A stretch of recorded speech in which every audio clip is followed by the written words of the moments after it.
Rahayu, Rahayu Sagunging Dumadi.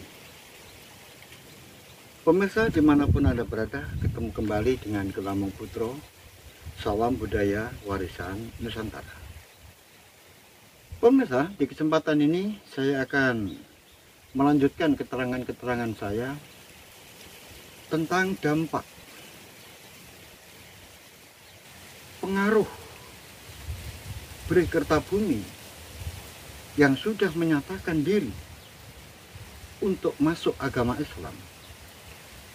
Ini mempunyai dampak yang begitu luas. Oleh sebab itu, di kesempatan ini saya akan menerangkan tentang dampak akibat dari masuknya Bri Kertabumi menjadi seorang Muslim. Pemirsa dimanapun Anda berada, saat Sunan Kalijogo setelah secara tidak dinyana Bri Kertabumi bersama dengan dua pembantu setianya, yaitu Sabdo Palon dan Noyo Genggong, yang saat itu Kanjeng Sunan Kalijogo hanya ingin silaturahim untuk membahas hal-hal yang terkait dengan keadaan Demak. Tetapi secara tidak dinyana, tidak disangka-sangka, pertemuan itu mengarah kepada pembahasan yang terkait dengan ketuhanan, yang terkait dengan keimanan. Nah, oleh sebab itu mungkin sudah menjadi takdir, karena menurut agama Islam hanya orang-orang yang terpilih saja yang diberi hidayah oleh Allah Subhanahu wa Ta'ala. Nah, mungkin salah satu di antara orang yang terpilih untuk mendapatkan hidayah mungkin adalah Bri Kertabumi. Nah, oleh sebab itu, setelah Bri Kertabumi masuk Islam,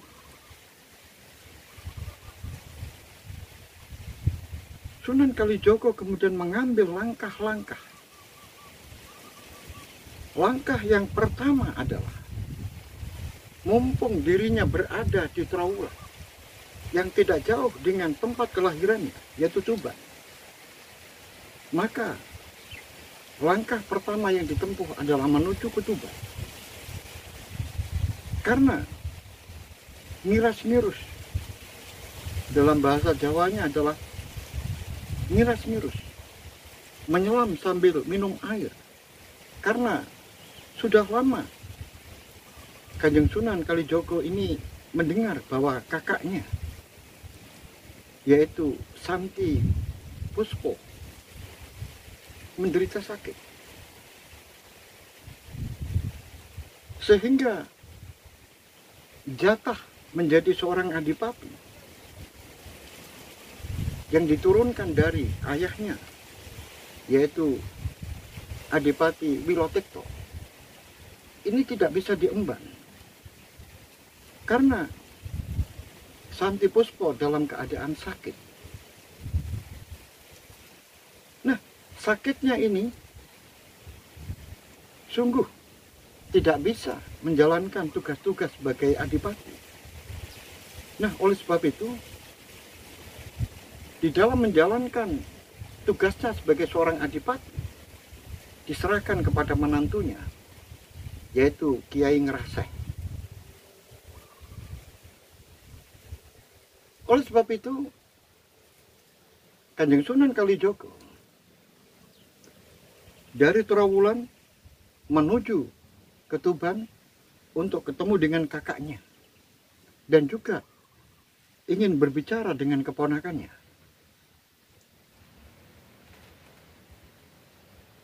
Sesampai di Tuban, Kanjeng Sunan Kalijogo menjelaskan semuanya dan mewanti-wanti kepada keluarganya agar jangan sampai terpengaruh oleh orang-orang tertentu yang sengaja ingin mengadu domba, yang sengaja ingin memporak-porandakan Mojopahit. Siapapun dia. Oleh sebab itu, di dalam keluarga Kadipaten Tuban, maka Sunan Kalijogo benar-benar mewanti-wanti kepada keluarga. Dan jangan pernah bermusuhan dengan Mojopahit. Apalagi yang menjadi raja adalah Bri Kertabumi.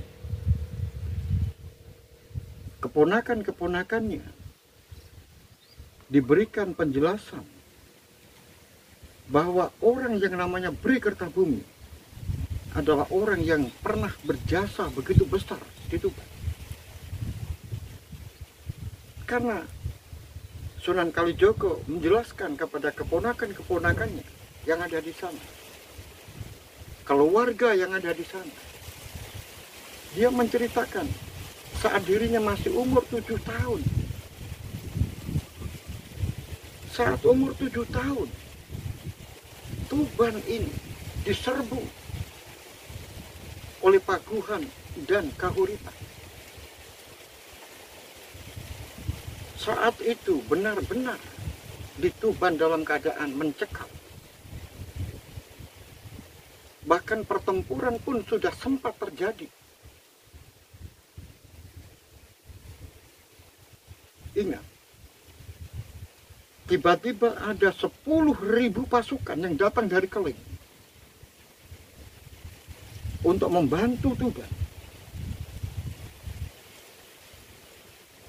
Akhirnya Kahuripan dan Paguhan takut karena yang datang itu adalah pasukan dari Keling, utusan dari Bri Kertabumi. Aku tidak bisa membayangkan saat itu, andai kata Bri Kertabumi itu tidak mengutus pasukan dari Keling menuju ke Tuban, pasti Tuban akan hancur lebur. Karena Tuban saat itu sudah dikepung oleh Kahuripan dan Paguhan dengan jumlah pasukan 10.000. Tuban pada saat itu benar-benar takut. Karena apa? Karena Tuban saat itu walaupun sudah mempersiapkan diri, tetapi tetap saja kalah jumlah, kalah peralatan. Oleh sebab itu, Bri Kertabumi adalah orang yang berjasa di Tuban. Karena itu semuanya adalah jasa yang harus benar-benar kita ingat. Nah, bagi keluargaku yang ada di Tuban ini, kalau ada yang menyerbu Mojopahit, apalagi yang menjadi raja, ini adalah Bri Kertabumi, itu sungguh orang yang tidak tahu diri, orang yang tidak mengerti balas budi. Oleh sebab itu, jangan pernah memalingkan mukamu dari Mojopahit. Tetapi setelah nanti Bri Kertabumi sudah tidak menjadi raja, maka kita tunggu siapa yang akan menjadi raja. Nah, oleh sebab itu, untuk sementara waktu ditahan, jangan sampai Tuban bermusuhan dengan Mojopahit selama Bri Kertabumi itu masih memimpin menjadi Prabu Mojopahit. Dan ingat, sekarang ini Prabu Bri Kertabumi sudah masuk Islam. Bahkan aku sendiri yang mengislamkan. Nah, sungguh kerabat saya yang ada di Tuban ini yang sudah memeluk Islam. Kemudian rajamu sekarang sudah memeluk agama Islam. Apakah kamu akan memusuhi rajamu? Tentu saja tidak ada alasan untuk memusuhi rajamu yang sudah memeluk agama Islam. Itu pesan saya. Pemirsa dimanapun Anda berada, saat Kanjeng Sunan Kalijogo berada di Tuban itu didampingi oleh 2 santrinya yang sangat setia, yaitu Empu Supo,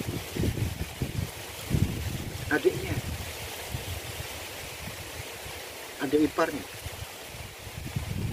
Karena Empu Supo ini sudah menikah dengan adiknya Kanjeng Sunan Kalijogo, yaitu Rasulullah. Tetapi kesetiaannya sebagai seorang murid dan guru tetap melekat kemana-mana, masih mengikuti Kanjeng Sunan Kalijogo, kecuali Kanjeng Sunan Kalijogo memerintahkan untuk pulang. Kemudian yang kedua adalah Imam Sumantri, sama dengan Empu Supo. Imam Sumantri kemana-mana juga ikut. Oleh sebab itu, 2 murid ini sungguh sangat setia. Dan 2 murid ini juga memiliki ketangkasan di dalam permainan pedang, keris, dan juga ulah kanuragan. Bahkan Imam Sumantri ini dididik oleh Kanjeng Sunan Kalijogo. Pada suatu saat nanti dipersiapkan untuk menjadi seorang senopati di Demak. Pemirsa dimanapun Anda berada, akhirnya Kanjeng Sunan Kalijogo bisa meredam keluarganya sendiri yang ada di Tuban. Karena selama ini Kanjeng Sunan Kalijogo mendengar bahwa keponakannya, yaitu Kiai Ngeraseh, ini sungguh terpengaruh oleh orang-orang Demak, sehingga Kiai Ngeraseh ini mempersiapkan diri untuk membantu Demak menyerbu ke Majapahit. Pemirsa dimanapun Anda berada,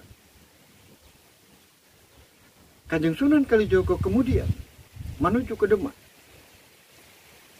Karena Kanjeng Sunan Kalijogo masih mengetahui bahwa Kanjeng Sunan Ampel karena kesehatannya juga sudah jauh menurun, karena usianya sudah cukup tua, masih berada di Demak. Nah, oleh sebab itu Kanjeng Sunan Kalijogo bersama 2 muridnya menuju ke Demak. Dan setelah sampai di Demak, maka terjadilah pembicaraan antara Kanjeng Sunan Kalijogo, Raden Patah, dan kemudian dengan Sunan Ampel. Betapa terkejutnya Kanjeng Sunan Ampel mendengar berita bahwa Bhre Kertabumi sudah masuk agama Islam. Demikian juga Raden Patah, putranya yang selama ini membujuk ayahnya tidak mampu,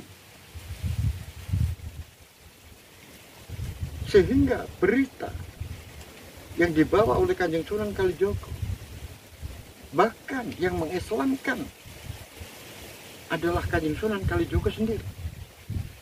Sampai-sampai yang namanya Sunan Ampel itu saking terharunya menangis.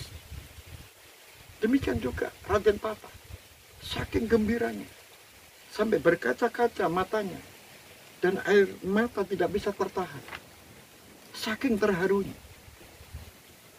Langsung Sunan Ampel dan Raden Patah sujud syukur,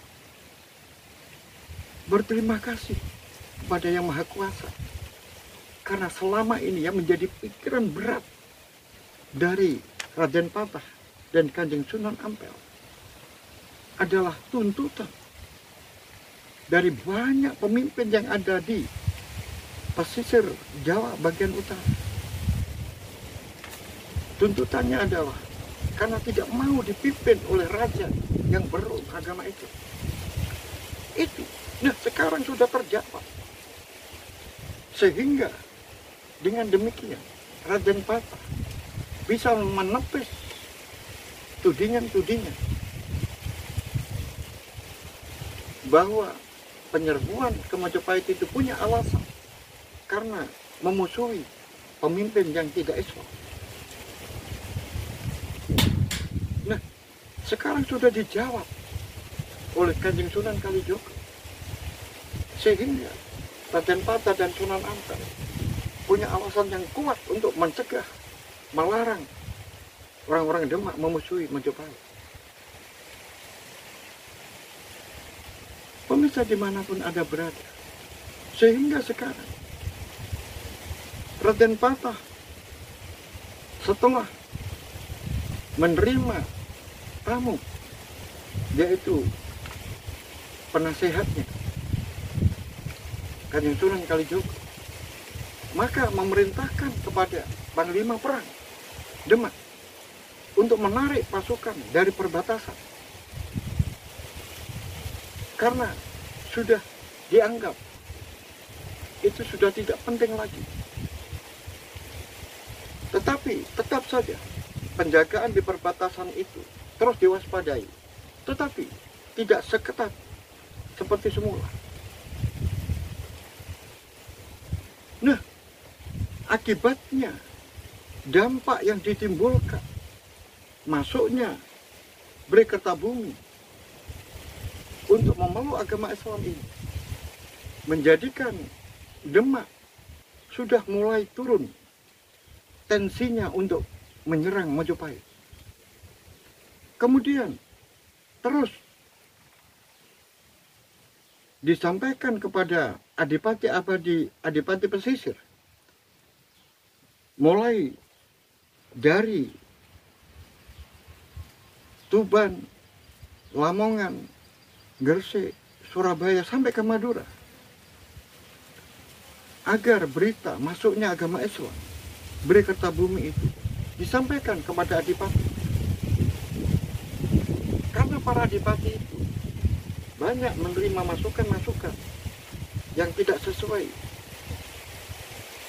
Nah, dengan demikian diperintahkan kepada adipati-adipati yang ada di pesisir itu agar tidak menyerbu Majapahit. Nah, sehingga dampak yang ditimbulkan sungguh sangat positif. Sungguh sangat positif terhadap adipati-adipati dan keadaan Demak. Bahkan Syarif Hidayat itu yang ada di Cirebon sangat gembira mendengar kabar bahwa Bri Kertabumi sudah memeluk agama Islam. Pemirsa dimanapun Anda berada, walaupun demikian masih juga ada orang-orang yang tidak suka, yaitu keluarga yang berasal dari Meloro dan Cepu. Tentu saja, yaitu keluarga dari Sunan Ngudung. Dengan ditariknya prajurit-prajurit dari perbatasan untuk memperketat penjagaan, itu menimbulkan Meloro dan Cepu marah karena sepertinya niat untuk menyerbu Majapahit ini mengalami kegagalan. Nah, jadi masuknya Bri Kertabumi ke agama Islam ini menimbulkan dampak yang sangat positif terhadap Demak dan para adipati yang ada di pesisir utara. Itu adalah dampak-dampak yang ditimbulkan akibat masuknya Bri Kertabumi masuk menjadi seorang muslim. Tetapi sebaliknya, apa dampak negatif? Dampak negatifnya ini ada di selatan. Setelah Bri Kertabumi masuk Islam, Mojopahit gempar. Di dalam istana Mojopahit ini terbelah menjadi dua. Ada yang pro dan ada yang kontra. Apalagi Sabdopalon dan Noyo Genggong sudah meninggalkan Mojopahit menuju ke Kediri. Dan kemudian di Kediri tentu saja diterima dengan baik oleh Girindra Wardana.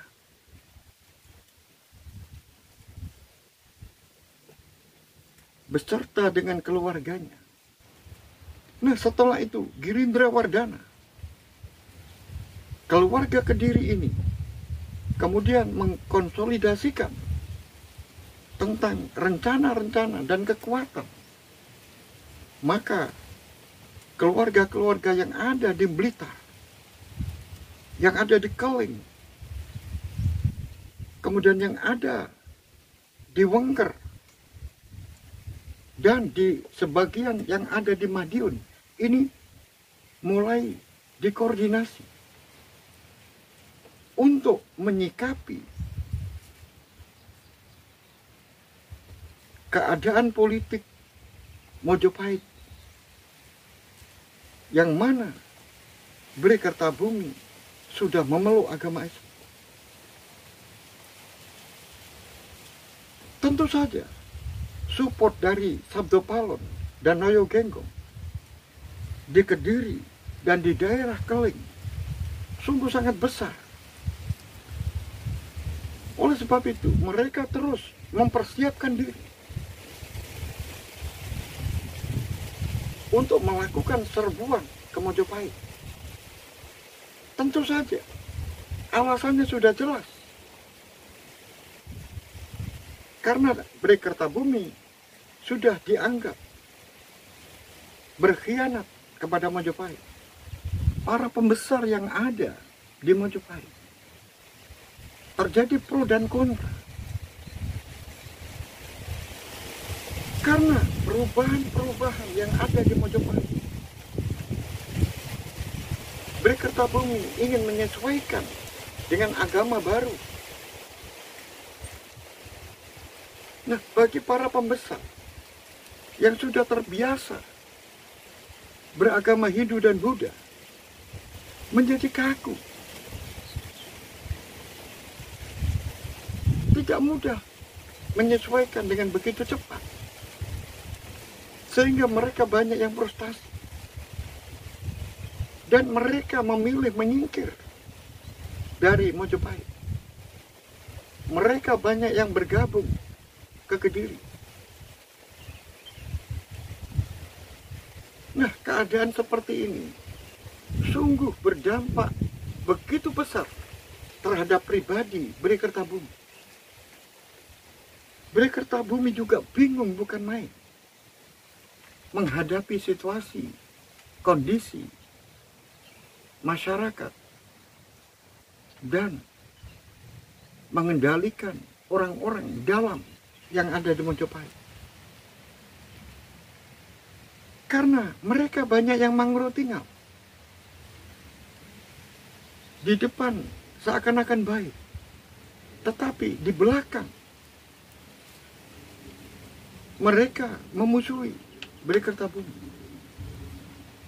Inilah yang menjadikan Bri Kertabumi risau, gundah gulana. Sehingga dipanggillah putranya Raden Gugur dan juga dipanggil Raden Timbal atau Raden Kusen atau adipati yang menguasai Sengguru tidak lain adalah Adipati Perung, untuk membahas situasi keadaan Mojopahit. Akhirnya Raden Gugur memberikan saran agar Kanjeng Romonya sementara waktu untuk istirahat ke Magetan. Nah, kemudian nanti melakukan pertapaan atau berkhalwat untuk keamanan Majapahit dan pengawasan ke wilayah-wilayah yang ada di utara. Maka Prabu Berikertabumi menyerahkan sepenuhnya kepada Adipati Teruk, karena segala kemungkinan itu harus diperhitungkan. Walaupun keadaan Demak dan para adipati yang ada di pesisir utara itu nampaknya sudah reda untuk memusuhi Mojopahit, tetapi semuanya itu harus tetap waspada, karena siapa yang tahu kalau itu merupakan sebuah siasat. Nah, pengawasan yang ada di wilayah utara sampai ke Demak ini diserahkan kepada Adipati Teruk atau Raden Timbal atau Raden Husein. Nah, kemudian saran dari Raden Gugur putranya akan dilaksanakan. Maka diperintahkan agar mempersiapkan diri untuk menuju ke Gunung Lawu. Maka orang yang mengawal langsung sebagai cucuk lampah adalah Raden Gugur. Karena Raden Gugur ini ibunya berasal dari Magetan. Oleh sebab itu, sungguh Raden Gugur ini sangat paham benar tentang Magetan dan Gunung Lawu. Oleh sebab itu, Raden Gugur memandu ayahandanya, Prabu Berikertabumi ini menuju ke Magetan. Kemudian nanti melewati sebuah hutan, yaitu hutan Ketonggo. Berangkatlah Berikertabumi beserta rombongan yang langsung dipandu oleh Raden Gugur. Tetapi aneh, saat lewat hutan Ketonggo, tiba-tiba rombongan itu terhenti. Karena di sana ada kurang lebih 25 orang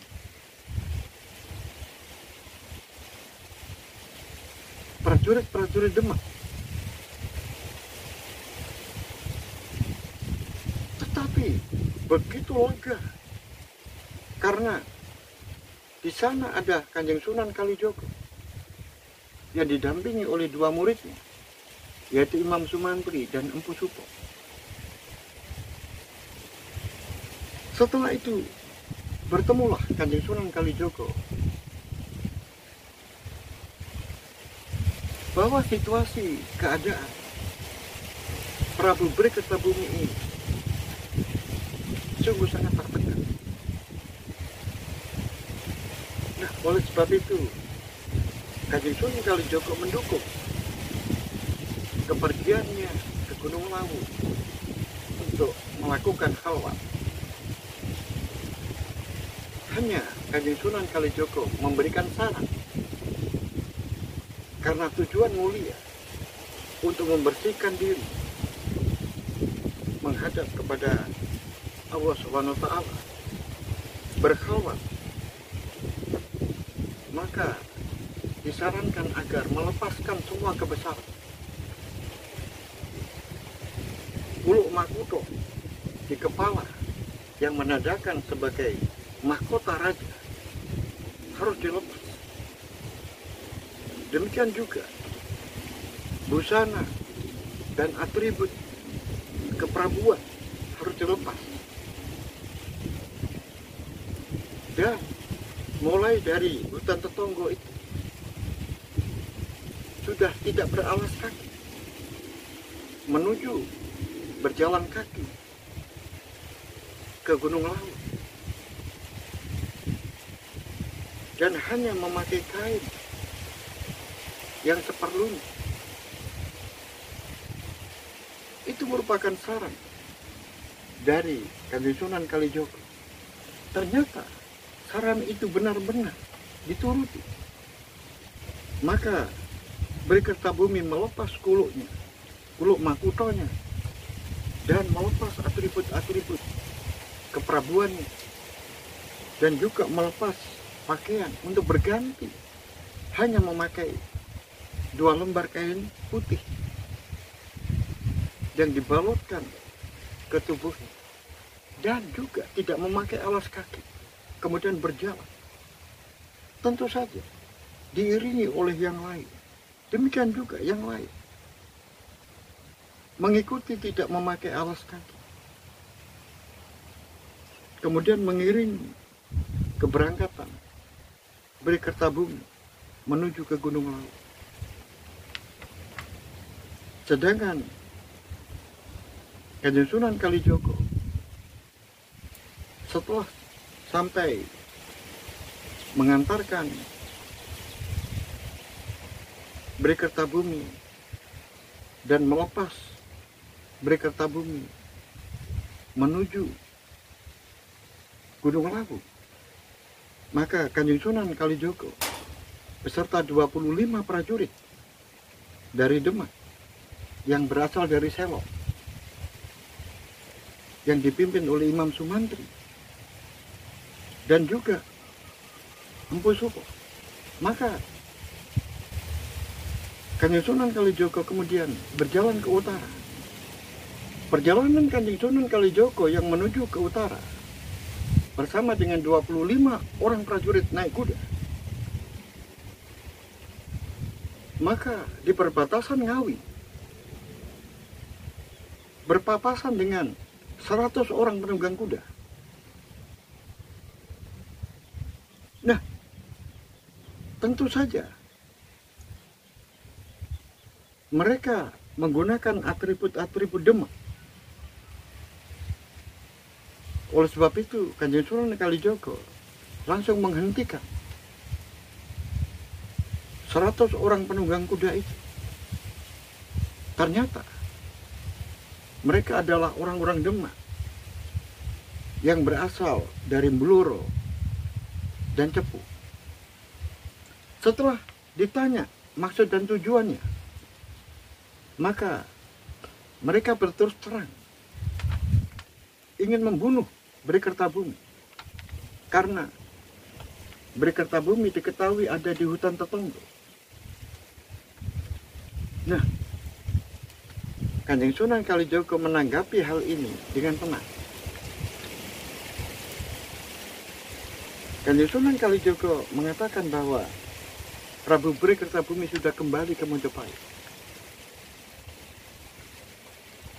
Oleh sebab itu disarankan agar orang-orang Bluro dan orang-orang Cepu ini kembali, karena yang dicari sudah kembali ke Mojopahit. Akhirnya mereka menurut. Gagallah mereka untuk melakukan pembunuhan terhadap Beri Kertabumi, dan mereka akhirnya kembali ke Cepu dan kembali ke Bluro. Pemirsa dimanapun Anda berada, Beri Kertabumi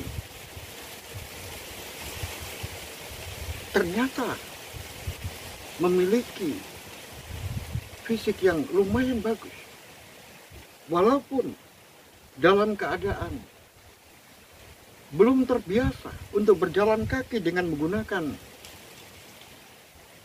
tanpa alas kaki, dan keadaan fisiknya sudah, umurnya sudah tua.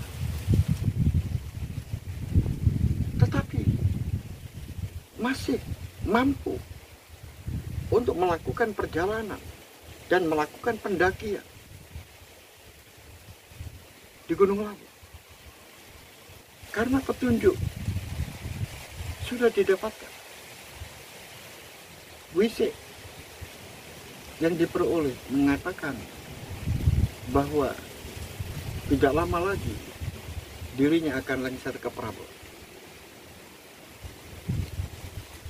Akhirnya setelah turun dari Gunung Lawu dan akhirnya kembali ke Mojopahit, ternyata benar. Setelah direnungkan oleh Bhre Kertabumi bahwa dirinya akan lengser ke Prabon, karena melihat situasi dan kondisi saat itu, sungguh keadaan Mojopahit sangat panas. Terutama adalah intimidasi dari wilayah bagian selatan. Dan demikian juga keadaan yang tidak menentu di Keraton Mojopahit. Nah, oleh sebab itu, pemirsa dimanapun Anda berada, ketidaktenangan Bhre Kertabumi setelah kembali dari perwulan ini, akhirnya Bhre Kertabumi ingin berkunjung ke Belambangan, yaitu ke putranya. Dan juga nanti kalau ada rencana akan dilanjutkan kembali, karena putranya juga ada di Bali. Dimanapun Anda berada, lawatan Bhre Kertabumi menuju ke Belambangan sudah dilaksanakan. Dan sempat mampir ke Bromo, dan kemudian dilanjutkan menuju ke Banyuwangi. Saat berada di Banyuwangi juga menimbulkan masalah, karena di antara para pengikut-pengikutnya, prajurit-prajurit ini menjadi tidak rukun. Mereka pro dan kontra. Bahkan hampir-hampir saja sesama prajurit Majapahit terjadi pertempuran. Keadaan situasi yang seperti ini langsung ditanggapi oleh Bhre Kertabumi dengan bijak. Akhirnya Bhre Kertabumi memutuskan untuk tidak melanjutkan ke Bali, untuk dipilih kembali pulang ke Majapahit. Pemirsa dimanapun Anda berada, ternyata prajurit-prajurit ini banyak yang tidak ikut pulang. Ada yang memilih tinggal di Banyuwangi. Prajurit-prajurit itu justru malah memilih melanjutkan perjalanan menuju kembali. Sehingga pada saat Bhre Kertabumi kembali ke Majapahit ini, sungguh sangat memprihatinkan. Seandainya Bhre Kertabumi ini tidak melakukan penyamaran, maka Bhre Kertabumi ini tidak akan pernah sampai di Majapahit. Karena yang mengantarkan pulang ke Majapahit ini tidak banyak. Hampir 75% prajurit-prajurit Majapahit yang ikut rombongan menuju ke Belambangan dan ikut rencana kembali ini, hampir 75% tidak mau kembali ke Majapahit. Sehingga hanya 25% yang mengantarkan Prabu Bhre Kertabumi untuk kembali ke Majapahit. Orang-orang yang setia itu adalah keluarga.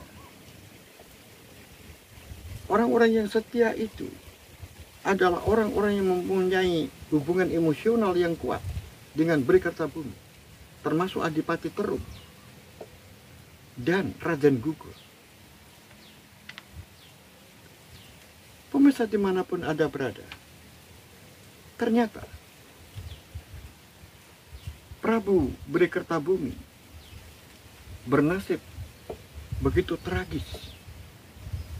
Sesampai di Mojopahit, maka terjadilah sebuah serbuan yang berasal dari Girindrawardhana, dari Kediri. Kepungan Girindrawardhana dari Kediri yang dibantu oleh Keling dan dibantu oleh Wengker. Sehingga praktis Mojopahit tidak bisa berbuat apa-apa. Karena mereka yang datang begitu banyak.